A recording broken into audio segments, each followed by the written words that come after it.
नमस्कार मित्रमैत्रिणींनो, तुम्हा सगळ्यांचे आई ह्या चॅनलमध्ये मी पूजा स्वागत करत आहे. स्वामी तिन्ही जगाचा आई विना भिकारी.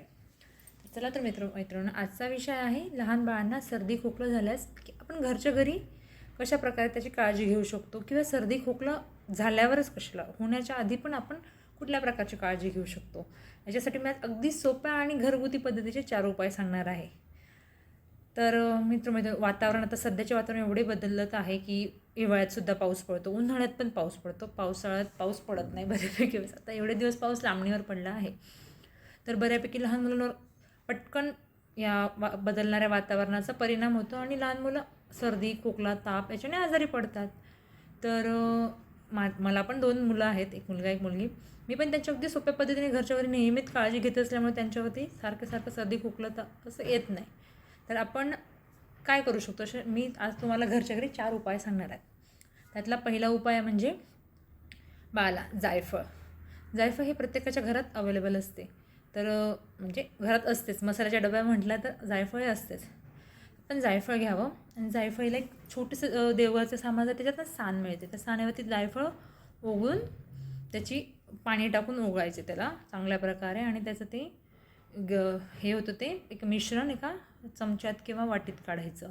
ओघळून बऱ्यापैकी थोडंसं ओघायला होते, ते पाणी टाकून ओघळायचं त्याला, आणि ते अगदी कोमट असं गॅसवरती गरम करून घ्यायचं.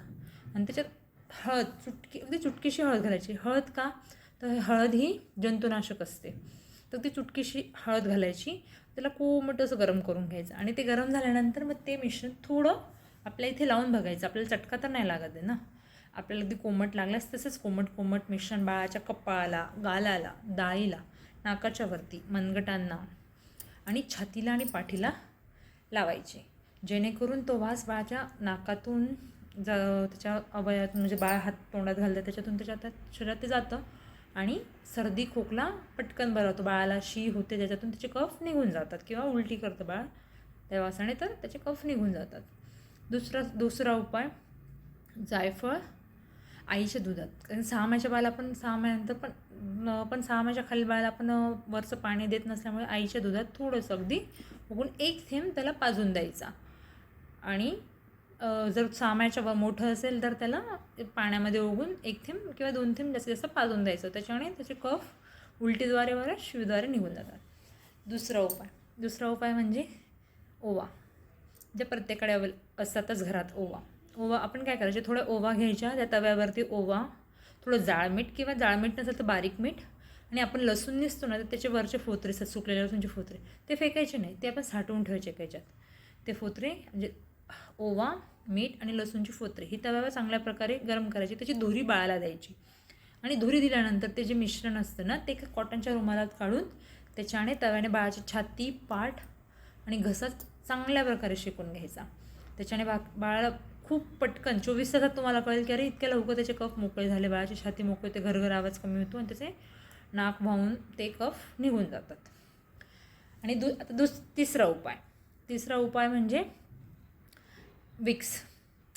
लहान भाषेत आता विक्स वेकोरेट म्हणून एक नवीन छोटं विक्स येतं.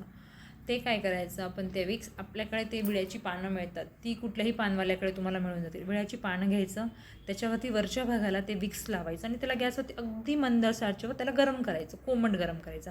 ते कोमट गरम झाल्यास बाळाला रात्री झोपल्यावर किंवा झोपताना त्याच्या छातीवरती 2 पान असे 2 पान घेऊन ते लावून द्यायचे, आणि वरून त्याचं शर्ट बटन लावून किंवा जे असेल ते ड्रेस घालून द्यायचा. त्याच्याने तुम्ही सकाळी उठून बघाल ना, त्या पान अगदी आकसून छोटी ते पूर्ण छातीतले ते जे असतात ना, ते खेचून घेतं बाळ, ते विड्याची पानं.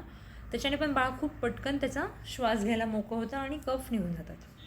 चौथा उपाय म्हणजे जायफळ आणि वेखंड असं लांब काळीसारखं वेखंड मिळतं, ते मसाल्याच्या दुकानात कुठेही मिळतं. मला थोडं जायफळ आणि थोडे वेखंड चांगल्या प्रकारे ओघळून, ते पण ओघायचंच आहे, ओघळून बाळाच्या त्याचं गरम पेच करायची, डोक्याला असं लेपसारखा लावायचा त्याला फक्त.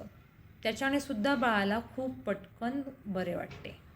हे अशा प्रकारे मी हे एक जायफळ, ओवा, मीठ आणि लसूणची फोतरे दुसरा उपाय, तिसरा उपाय विक्स आणि विड्याची पानं, आणि चौथा उपाय जायफळ आणि वेखंड.